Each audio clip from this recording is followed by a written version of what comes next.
చంద్రబాబు నాయుడు చెప్పినటువంటి దొంగ హామీలని ఎట్టి పరిస్థితుల్లోనూ నెరవేర్చలేడు. ఎందుకంటే ఇవాళ చూసాం సూపర్ 6 అని పెట్టాడు. ఆ సూపర్ 6లో 18 సంవత్సరాలు దాటినటువంటి ప్రతి మహిళకి 1500 పెన్షన్ ఇస్తా అన్నాడు. రేపు 1వ తారీఖు ఇస్తున్నాడా? దాని గురించి మాట్లాడట్లా. 3 గ్యాస్ సిలిండర్లు ఇస్తా అని చెప్పాడు. దాని గురించి మాట్లాడట్లా. బస్సుల గురించి మాట్లాడట్లా. అదేవిధంగా బీసీ కానీ ఎస్సీ కానీ ఎస్టీ కానీ వర్గాలకి 50 సంవత్సరాలు దాటిన వాళ్ళకి పెన్షన్ ఇస్తానని చెప్పాడు సూపర్ 6లో. దాని గురించి మాట్లాడట్లా. అది ఎప్పుడు ఇస్తాడో చెప్పట్లా. అదేవిధంగా ఇంకోటి 20 లక్షల మందికి నిరుద్యోగులకి ఉద్యోగాలు ఇప్పిస్తాను. ఉద్యోగాలు కనుక ఇప్పించలేకపోతే ఈ లోపు 3000 రూపాయలు నిరుద్యోగ వృత్తి కూడా ఇస్తానని చెప్పి సూపర్ 6లో పెట్టాడు. మొన్న తెలంగాణలో హరీష్ రావు గారు మాట్లాడుతూ చెబుతున్నాడు, చంద్రబాబు నాయుడు గారు చెప్పిన వాగ్దానాన్ని ఏమీ చెప్పాడు. 1000 రూపాయలు ఈయన పెంచింది. ఇప్పుడు వచ్చి 3000 ఆల్రెడీ ఇచ్చేది జగన్మోహన్ రెడ్డి గారు 3000 ఇస్తా అంటే ఈయన వచ్చి 1000 ఇచ్చాడు. మీరు అక్కడ 2000 ఇస్తా అంటే రేవంత్ రెడ్డి 4000 చేయాలి కాబట్టి అక్కడ ఇబ్బంది పడుతూ ఉంటాడు. ఇంకా ఈయన సూపర్ 6 అని చెప్పి ప్రతి మహిళకి 1500 రూపాయలు ఇస్తాడు 18 సంవత్సరాలు దాటిన వాళ్ళకి. మరి ఆ వాగ్దానం ఎప్పుడు చేస్తాడు? రేపు 1వ తారీఖు ఇవ్వరా? కాబట్టి తెలుగుదేశం పార్టీ ఆయన ఇచ్చినటువంటి వాగ్దానాలను, చంద్రబాబు నాయుడు చేసినటువంటి వాగ్దానాలని పక్కదారి పట్టించడానికి ఊరికినే నిన్నేమో పోలవరం వెళ్ళి వచ్చాడు సోమవారం, మళ్ళీ గురువారం ఏమో అమరావతి వెళ్ళి వచ్చి అక్కడ ఎన్ని తిరిగి ఈయన కాలక్షేపం కబుర్లు, కాలక్షేపం మాటలు, ఊరికినే ఆయన వెళ్ళి అటు ఇటు తిరిగి రావడం తప్పించి ఎప్పుడు నువ్వు సూపర్ 6 అమలు చేస్తున్నావు స్పష్టంగా చెప్పాలని చెప్పి మేము డిమాండ్ చేస్తున్నాం. ఇప్పుడు ఇది ప్రజాస్వామ్య దేశం. ఎవరిని టార్గెట్ చేసుకున్నప్పుడు నేను పోయినంత మాత్రాన నన్ను టార్గెట్ చేస్తే వైఎస్ఆర్ కాంగ్రెస్ పార్టీ ఏం ఆగదు. జగన్మోహన్ రెడ్డి గారు ఇంటికి కూడా వీళ్ళు ఏం పీకలేరు. నన్ను కాదు, జగన్మోహన్ రెడ్డి గారిని టార్గెట్ చేస్తారు. ఇక్కడ మీరున్న సెక్యూరిటీ అంతా తీసేసి, గన్మెన్లు తీసేసి, ఇంకా 15 రోజులు ఎలక్షన్ జరగలేదు, కమిటీ సిఫార్సులు రాలేదు, ఇక్కడ మొత్తం అంతా కూడా సెక్యూరిటీ తీసేశారు కదా. తీసేసి ఎల్లో మీడియా కెమెరాలు పట్టుకొచ్చి జగన్మోహన్ రెడ్డి గారి ఇంట్లోకి ఎట్టెళ్ళాలి, గోడ దూకి ఎట్టెళ్ళాలి, ఇవన్నీ కూడా వాళ్ళే చూపిస్తున్నారు. కాబట్టి ఇక్కడ టార్గెట్ ఎవడు దొరికితే ఆ టార్గెట్. ఇటువంటి వాటికి భయపడే ప్రసక్తి లేదు. ఎవడెవడికి టార్గెట్, ఎవడెవడి చేతులు ఏం రాసి ఉందో అవన్నీ పైన ఉన్నటువంటి భగవంతుడు నిర్ణయిస్తాడు. ఎవరి టార్గెట్లు ఎవరికి ఏమవుతుందో చూద్దాం రాబోయే రోజుల్లో. అదేవిధంగా ఋషికొండలో కట్టినటువంటి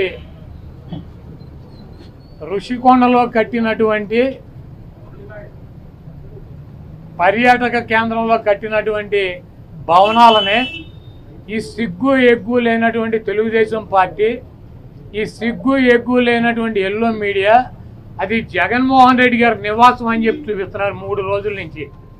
వెళ్ళి జగన్మోహన్ రెడ్డి గారు అక్కడ నివాసం ఉన్నాడా? జగన్మోహన్ రెడ్డి గారు 2014 నుంచి 19 దాకా ప్రతిపక్ష నాయకుడిగా ఉన్నాడు. ఆయన కార్యాలయం లోటస్ పాండ్, ఇల్లు లోటస్ పాండ్. ఆయన లోటస్ పాండ్ హైదరాబాద్ నుంచే ప్రతిపక్ష నాయకుడికి ఉన్న 5 సంవత్సరాలు నడిపాడు.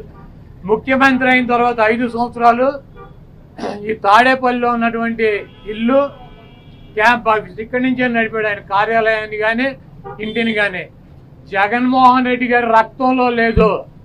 ప్రభుత్వం కట్టించినటువంటి ఇళ్లలో ఉండటం కానీ, ప్రభుత్వం కట్టించినటువంటి గెస్ట్ హౌస్లో ఉండేటువంటి కర్మ జగన్మోహన్ రెడ్డి గారికి పట్టల. జగన్మోహన్ రెడ్డి గారు వైజాగ్లో సొంత ఇల్లు కట్టుకున్నాక అక్కడ షిఫ్ట్ అవుతాడు.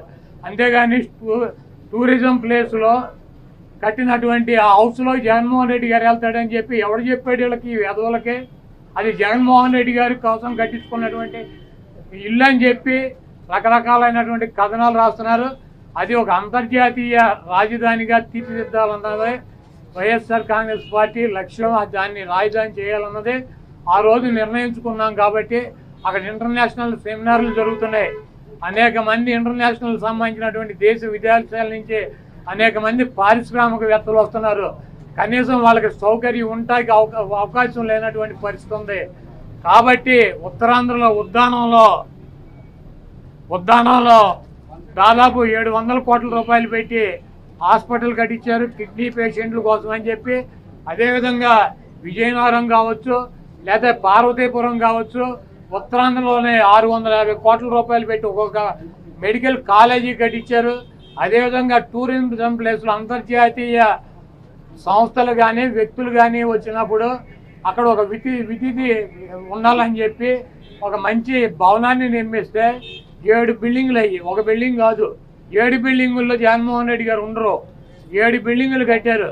ఆ 7 బిల్డింగుల్లో 7 బ్లాకుల్ని చూపించేది జగన్మోహన్ రెడ్డి గారు 450 కోట్ల రూపాయలు పెట్టి ఇల్లు కట్టుకున్నారని చెప్పి ఈ దుర్మార్గమైనటువంటి ప్రచారం చేస్తున్నారు.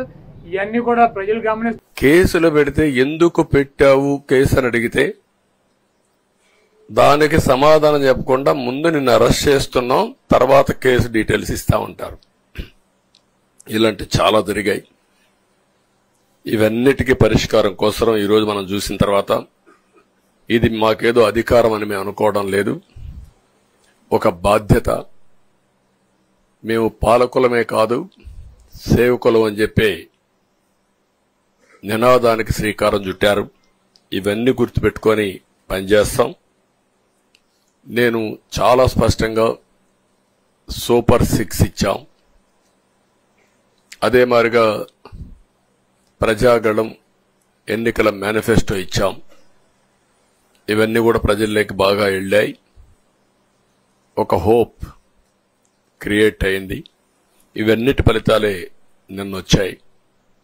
అదే మాదిరిగా మేము ఇక్కడ మీరు చూస్తే ఒక పక్క తెలుగుదేశం పార్టీ మొట్టమొదటిసారిగా పవన్ కళ్యాణ్ గారు ప్రభుత్వ వ్యతిరేక ఓటు చేరడానికి వీలు లేదు, ఈ రాష్ట్రంలో మళ్ళా ప్రజాస్వామ్యాన్ని గాని ఈ రాష్ట్రాన్ని కాపాడుకోవాల్సిన బాధ్యత ఉందని చెప్పి ముందుకొచ్చి ఈ యొక్క కూటమికి బీజం వేశారు. వారిని మనస్ఫూర్తిగా అభినందిస్తున్నా. ఆ తర్వాత బీజేపీ కూడా ఈ కూటమిలో భాగస్వాములై ముగ్గురం కూడా మీరు ఒక్కసారి ఆలోచిస్తే ఒకరు ఎక్కువ ఒకరు తక్కువ కాకుండా ముగ్గురం కలిసి పనిచేశాం. బేషిజాలు ఎక్కడా లేకుండా మేము ఏదైతే చెప్పామో ప్రజలు గెలవాలి, రాష్ట్రం నిలబడాలి, దీనికోసం పై స్థాయి నుంచి ఢిల్లీ నుంచి వచ్చినటువంటి బీజేపీ నాయకులు గాని, ప్రధానమంత్రి అమిత్ షా గారు గాని, ఇక్కడుండే పవన్ కళ్యాణ్ గాని, తెలుగుదేశం పార్టీ కేంద్ర నాయకత్వం నుంచి కింది వరకు అందరం కూడా ఒక ట్రూ స్పిరిట్ తో పనిచేశాం. 175 అసెంబ్లీలు, 25 అసెంబ్లీలు అన్ని పార్టీలకు సంబంధించిన సీట్లుగా ఎన్డీఏలో భాగస్వాములుగా ఒక బాధ్యతతో ముందుకు పోయాం. అందుకే ఈ అనూహ్యమైనటువంటి విజయాన్ని సాధించగలిగాం. ఇక్కడి నుంచి బాధ్యత ఉంటుంది. ఆ బాధ్యతని ఏ విధంగా చేయాలనో అవన్నిటి కూడా ప్రణాళికలు తయారు చేసుకుంటాం. అంటే ఈ 5 సంవత్సరాలు జరిగిన విధ్వంసం మీరు ఒకసారి చూసిన తర్వాత ఇది ఒక 30 సంవత్సరాలకు ఎంత డ్యామేజ్ చేయాలనో అంత డ్యామేజ్ జరిగింది.